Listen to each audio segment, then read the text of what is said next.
Eu sou Camila.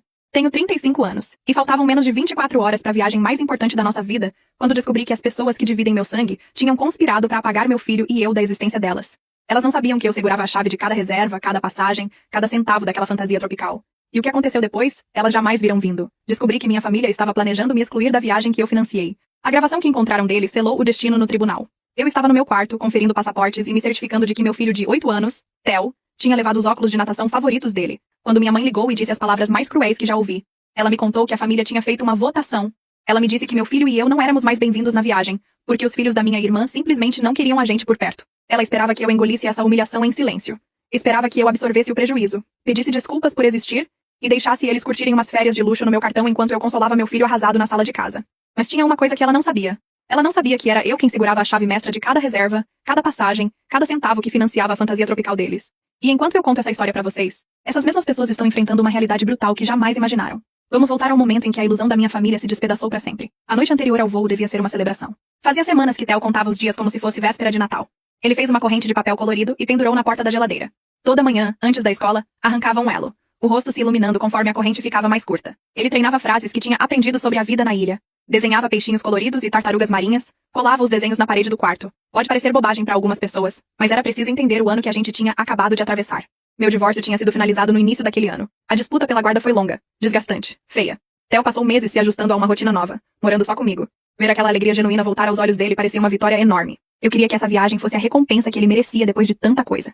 Então, quando meu celular tocou às 8 da noite, achei que fosse só uma dúvida de última hora sobre as malas. Talvez minha mãe tivesse esquecido o adaptador de tomada.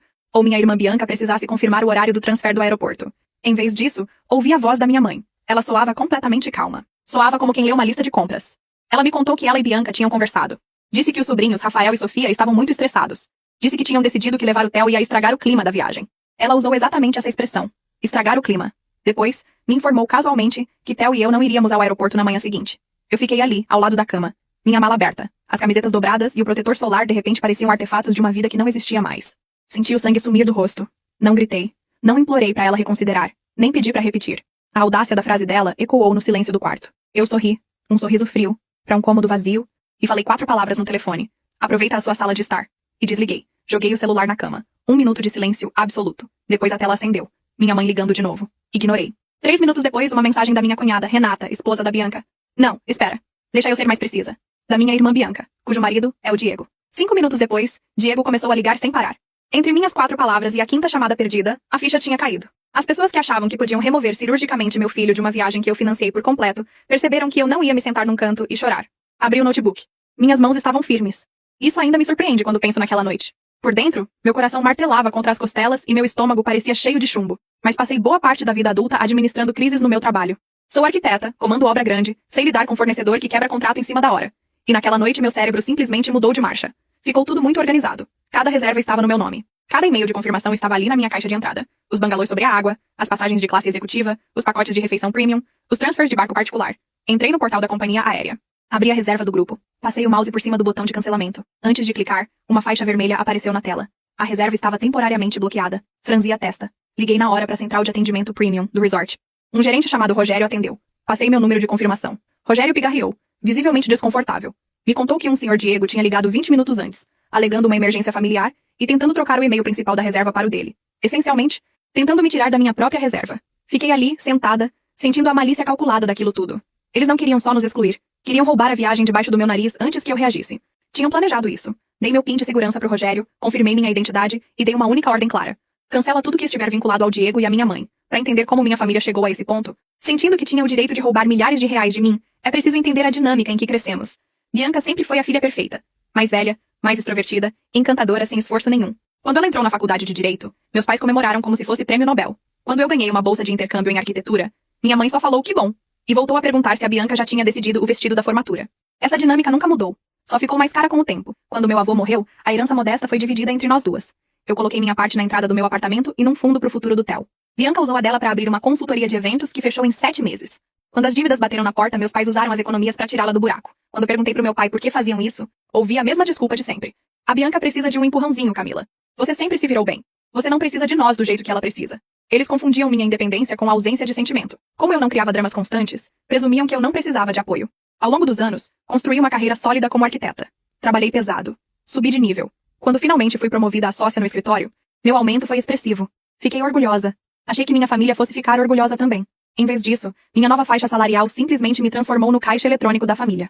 Toda vez que Diego e Bianca tinham um aperto financeiro, o que era frequente, minha mãe ligava e chamava de empréstimo temporário. Dizia coisas como: Camila, você ganha tão bem agora, isso é trocado pra você. Família ajuda família. Eu sempre pagava.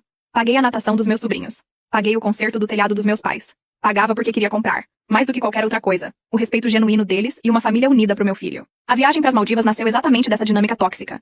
Uns 6 meses atrás, estávamos todos na mesa de jantar dos meus pais. Renata, Bianca, estava rolando o feed cheio de contas de viagem de luxo no celular. Começou a suspirar alto, falando de como estava exausta, de como as crianças precisavam de uma experiência cultural, de como nunca tinham feito uma viagem de verdade. Minha mãe entrou na conversa na hora. Olhou direto pra mim. Camila, você tem aquela reserva de milhas dos seus projetos corporativos, né? Por que a gente não vai todo mundo pras Maldivas? Ia ser tão bom pro Theo se aproximar dos priminhos? Eu hesitei. Uma viagem daquelas para 6 pessoas era um valor astronômico. Mas Bianca começou a se emocionar, falando de como o Diego trabalhava tanto e precisava de um descanso. Minha mãe se inclinou sobre a mesa e fez uma promessa. Você só adianta o valor para garantir a reserva, Camila. O Diego tem uma comissão grande chegando no próximo trimestre. A gente te devolve a parte de cada um bem antes do avião decolar. É só logística. Como uma tola completa, acreditei. Queria que Theo tivesse aquela memória de família grande. Queria ver ele brincando na água cristalina com os priminhos. Então tirei o cartão da carteira. Reservei os voos. Garanti os bangalôs. Paguei os upgrades premium porque Bianca falou que enjoava fácil e precisava de um quarto num local específico do resort. Adiantei o custo inteiro e quase imediatamente as mudanças sutis começaram. Olhando pra trás, os sinais estavam por toda parte. Eu só escolhi ignorar, porque encarar a verdade doía demais. Uns 2 meses antes da data de embarque, o grupo de família no WhatsApp começou a ficar estranhamente quieto. Eu sugeria passeio de mergulho ou passeio de barco pra ver golfinhos, e ninguém respondia por dias. Depois, eu ia buscar o Theo na casa dos meus pais num domingo, e todo mundo parava de falar assim que eu entrava na cozinha. Notei mudanças no Theo também. Ele é uma criança perceptiva. No aniversário da minha mãe, vi o Rafael, meu sobrinho, empurrar o Theo pra longe do videogame. Quando o Theo reclamou, minha mãe repreendeu na hora. O Theo, não o Rafael, dizendo que ele precisava aprender a dividir e parar de ser tão sensível. Theo passou o resto da noite sentado sozinho na escada. Confrontei a Bianca sobre isso no estacionamento mais tarde. Falei que ela precisava conversar com o filho dela sobre respeito. Ela só riu, deu um tapinha no meu ombro e disse: Ai, Camila, para de querer controlar tudo. Criança é assim mesmo. Uma semana antes da viagem, cobrei o reembolso.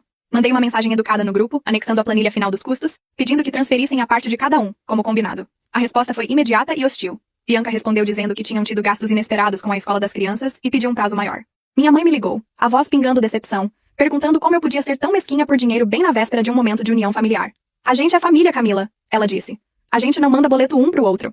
Esse devia ter sido o momento em que eu cancelava tudo. Mas olhei pra corrente de papel do Theo na geladeira. Só sobravam 7 elos. Engoli o orgulho. Disse a mim mesma que resolveria o prejuízo financeiro depois que voltássemos. Só queria que meu filho tivesse a viagem dele. Eu não sabia que eles já tinham decidido fazer a viagem e nos deixar pra trás.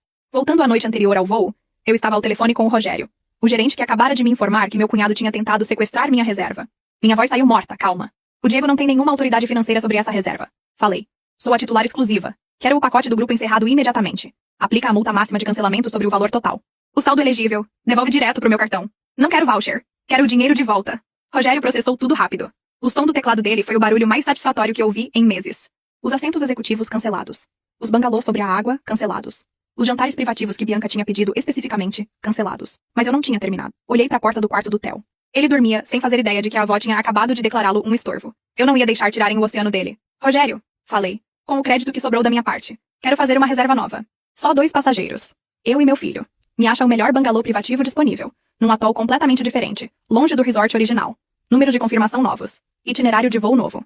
Levou 20 minutos. Quando desliguei, eu tinha garantido uma viagem espetacular e reservada só pra mim e pro Theo, saindo 3 dias depois. Fechei o notebook, entrei no quarto dele e ajeitei o cobertor até o queixo. Fiz uma promessa silenciosa ali no escuro. Nunca mais eu deixaria essas pessoas fazerem meu filho se sentir pequeno. Ao amanhecer, o estrago digital era apocalíptico.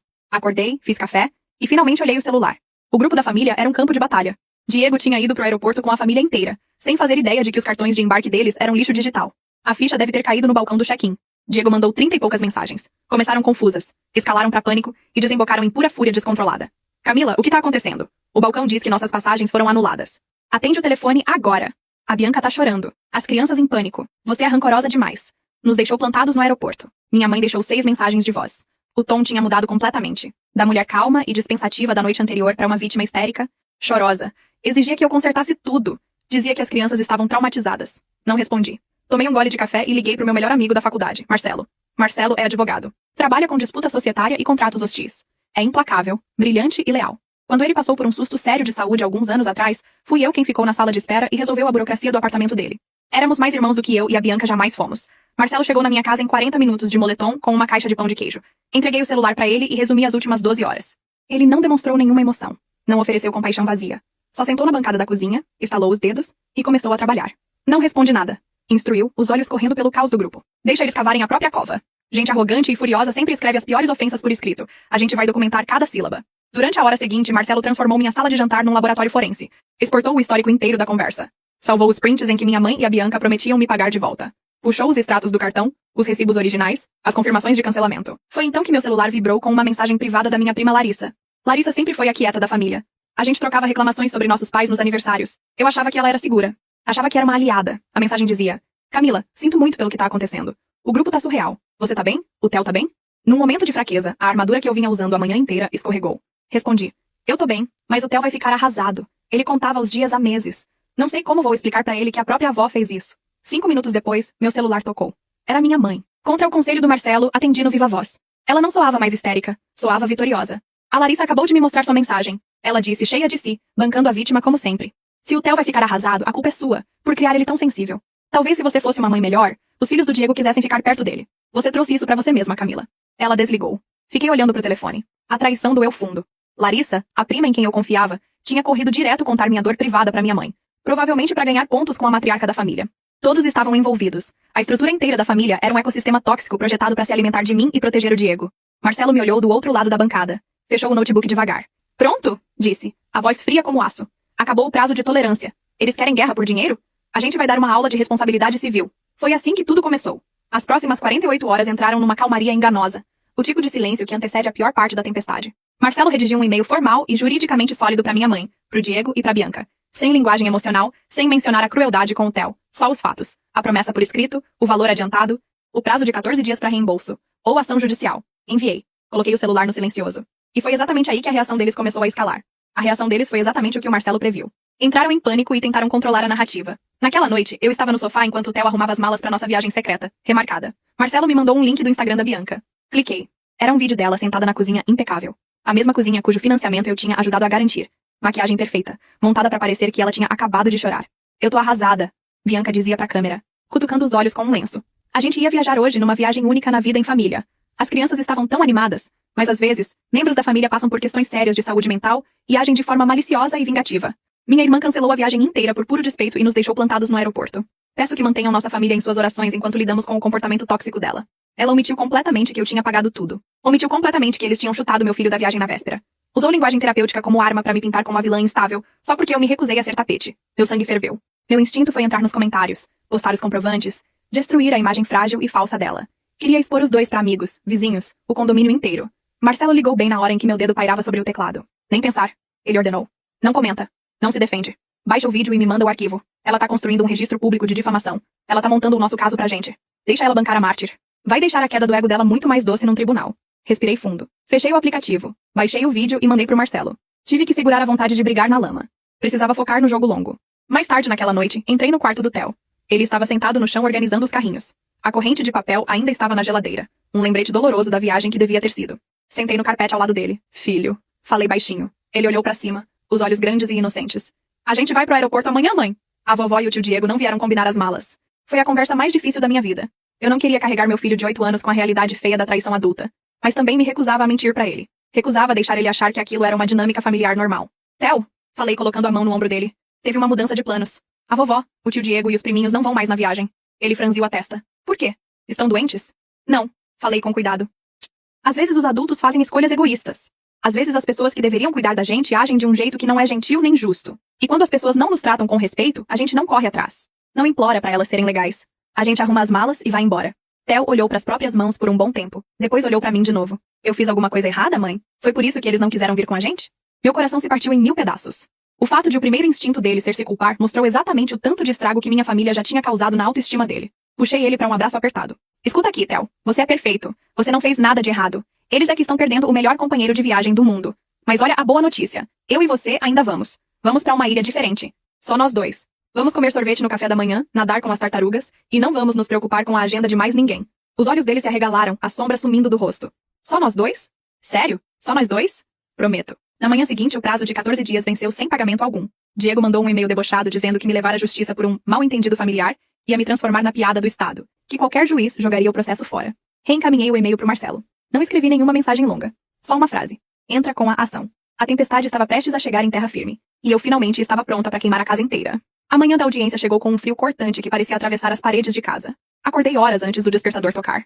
Fiquei deitada no escuro, olhando pro teto, escutando o silêncio absoluto da casa. Theo estava na casa de uma amiga da escola pro fim de semana. Eu tinha feito questão de isolá-lo completamente da guerra jurídica que sua mãe estava prestes a travar. Ele achava que eu só estava resolvendo a pelada chata do trabalho. Levantei, fiz café preto, fiquei parada descalça no chão gelado da cozinha, encarando o espaço vazio na porta da geladeira. Era exatamente ali que a corrente de papel do Theo costumava ficar pendurada. Lembrei da alegria estampada no rosto dele todo dia de manhã, arrancando mais um elo. Lembrei dos peixinhos e das tartarugas desenhados com tanto capricho. E lembrei da voz fria e calculista da minha mãe me dizendo que meu filho era um estorvo que ia estragar o clima. Deixei a raiva subir no peito. Não empurrei ela pra longe. Deixei ela me centrar. Deixei ela endurecer minha espinha feito aço. Naquele dia, eu não era mais a filha caçula complacente. Naquele dia, eu era uma mãe protegendo o filho. Quando Marcelo chegou na minha garagem no carro dele, não parecia nem um pouco o cara com quem eu tomava cerveja barata na faculdade. Parecia um predador de terno cinza chumbo alinhado. Uma pasta de couro grossa no banco do carona, cheia da autópsia financeira da deslealdade da minha família.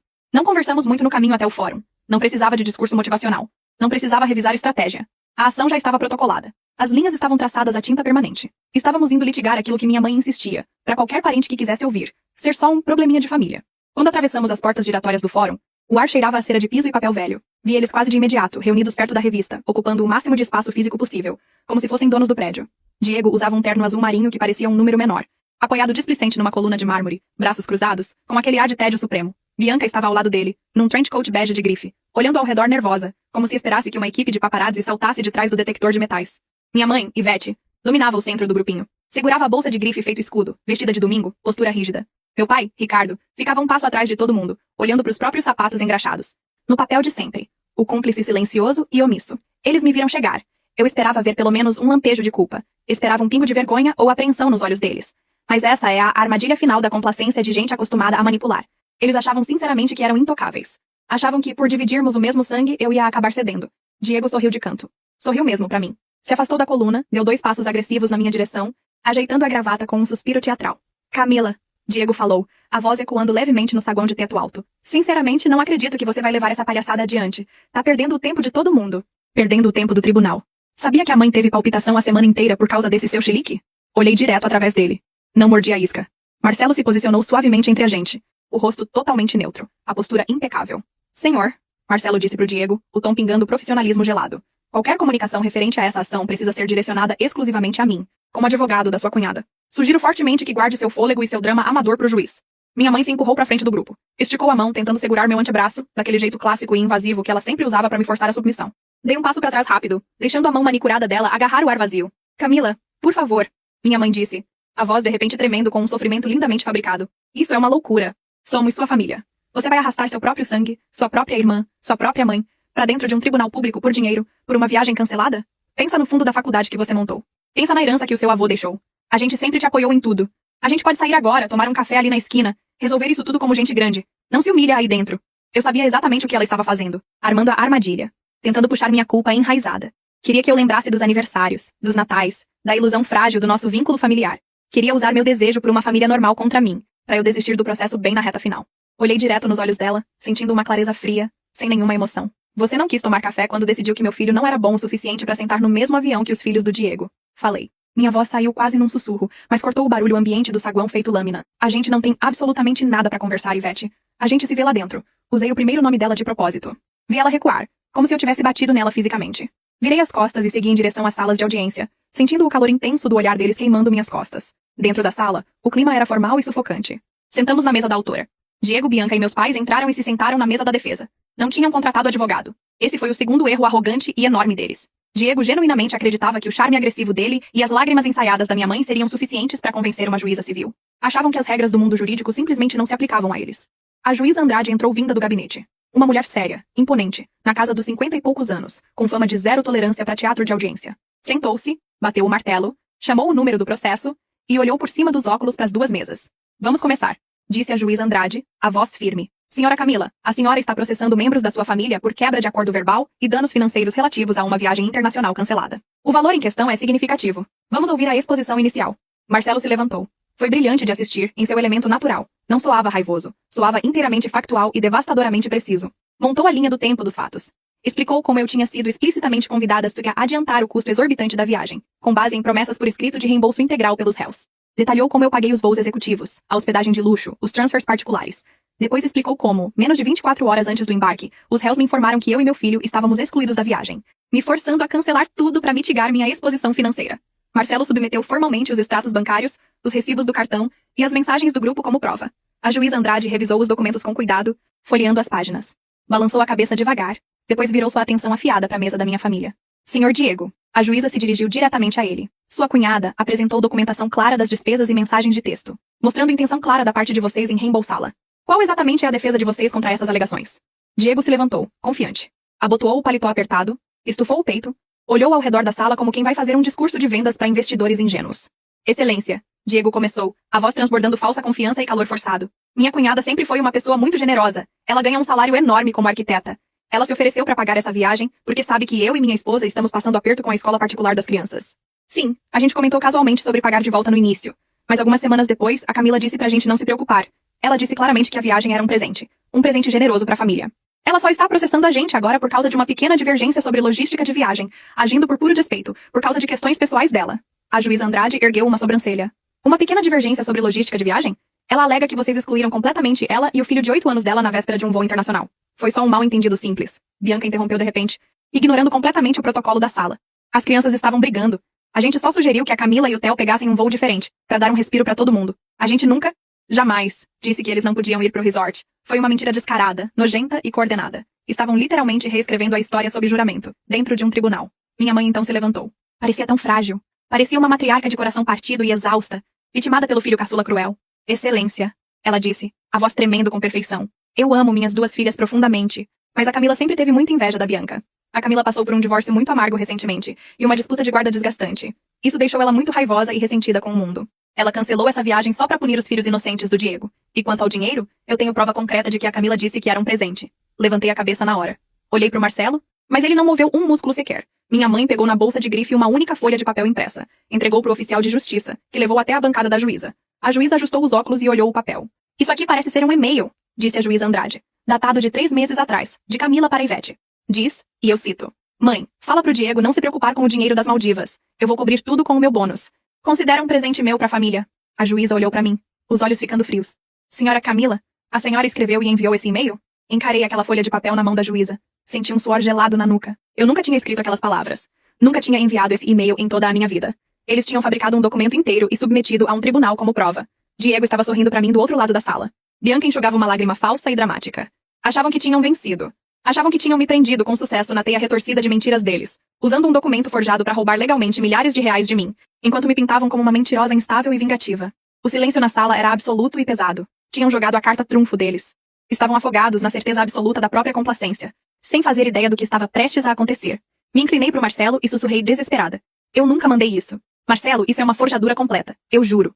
Marcelo nem piscou. Não pareceu surpreso, em pânico ou pego de surpresa. Só deu um aceno microscópico e tranquilizador, se levantou devagar da cadeira e abotoou o paletó com calma. Foi até o púlpito central da sala. Não parecia um homem cujo caso tinha acabado de ser desestabilizado. Parecia exatamente um lobo que tinha acabado de encurralar a presa, e estava se dando o luxo de esperar o momento certo pro golpe final. Excelência, Marcelo disse, a voz incrivelmente calma, suave, metódica. Posso examinar o documento que a defesa acabou de submeter ao tribunal?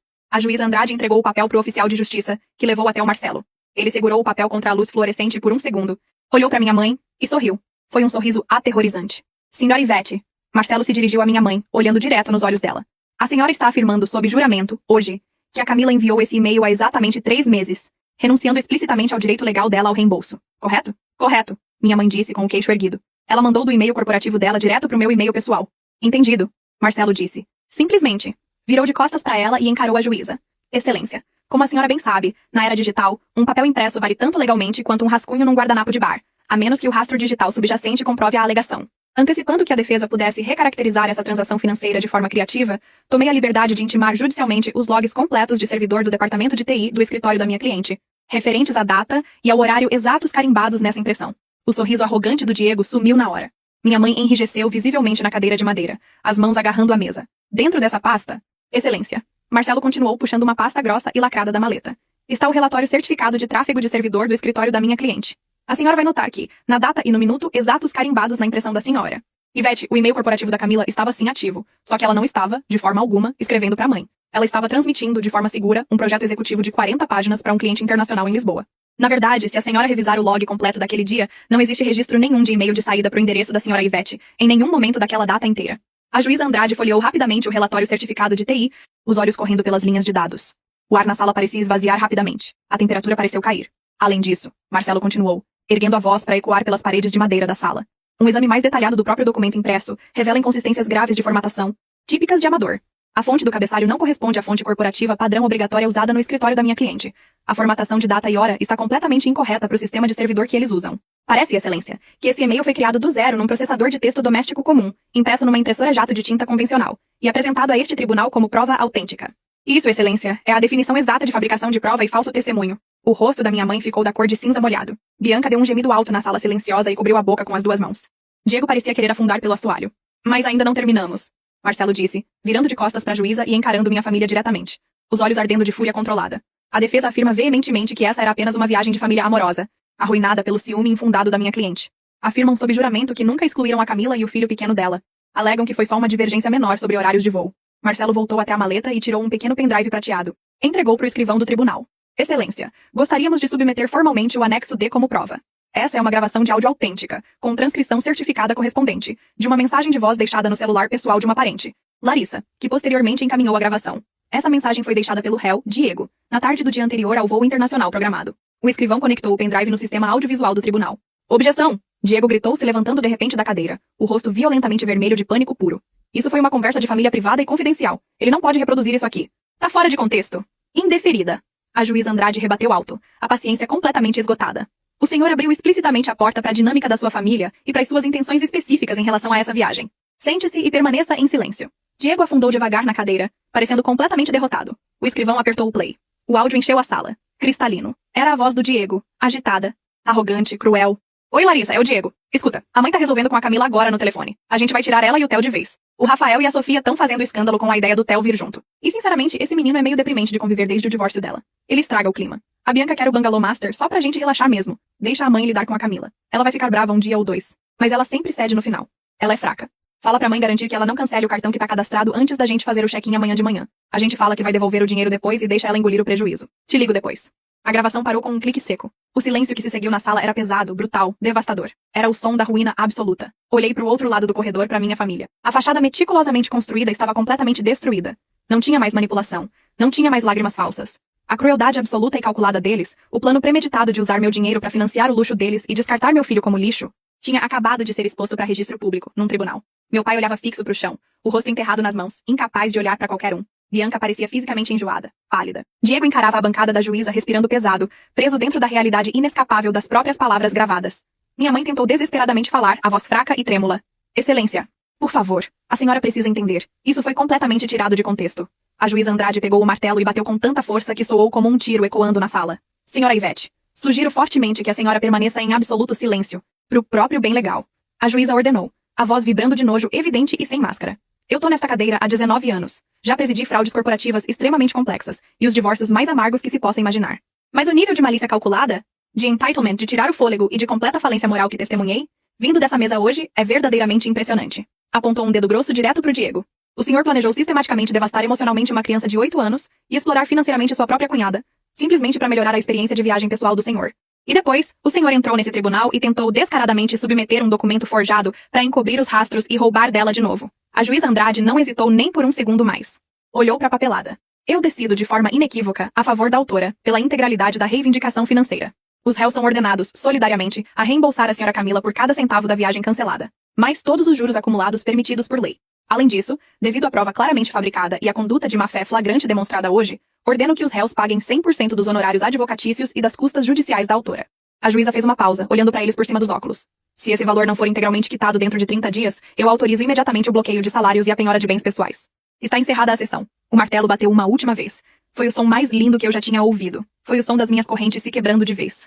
O eco daquele martelo ainda ressoava na minha cabeça quando saí do fórum. Não teve música triunfal, nem aplausos. Só o silêncio administrativo de quem venceu de verdade. E o desespero silencioso de quem, pela primeira vez na vida, ia pagar o preço dos próprios atos. Meu pai me alcançou no corredor, bloqueando meu caminho. Camila, espera. O Diego não vai conseguir pagar isso. Eles podem perder a casa. Você provou seu ponto, você venceu. Agora seja a maior. Desiste da cobrança. Não, pai, respondi, sem raiva, só constatando um fato. Ser a maior é um golpe inventado por gente tóxica para fugir de responsabilidade. Eles tentaram me roubar. A mamãe cometeu perjúrio para ajudar nisso. E o senhor ficou calado assistindo. Como sempre assistiu eles tratarem o Theo como lixo. Não vou perdoar um centavo. Se ele perder a casa, pode se mudar para com o senhor. Passei por ele e saí para a luz do dia. Nos 30 dias seguintes, o colapso financeiro deles foi rápido e sem misericórdia. Diego vendeu o carro no prejuízo. Bianca liquidou a coleção de bolsas. Mexeram até no fundo de faculdade dos filhos para fechar a conta. O Instagram da Bianca sumiu da noite pro dia. Sem plateia para bancar de vítima, o personagem desmoronou junto com o resto. Minha mãe tentou uma última cartada. Uma carta manuscrita, cheia de perfume barato, falando de amor incondicional e perdão. Não li além do primeiro parágrafo. Queimei no fogão e lavei as cinzas na pia. Foi a última energia que dediquei a ela. 3 meses depois, com o dinheiro de volta na conta, peguei o Theo, 2 malas e os passaportes, e fomos pras Maldivas. Só nós dois.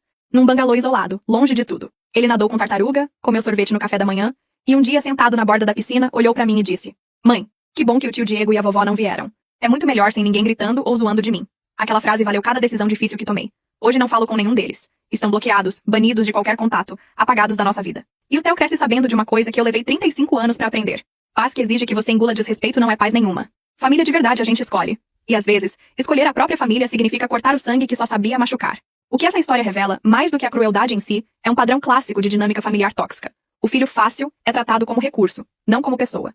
Enquanto o filho problema recebe proteção incondicional, o filho estável é silenciosamente convertido em provedor, financeiro, emocional, logístico, e qualquer tentativa de cobrar reciprocidade é rotulada como egoísmo ou frieza.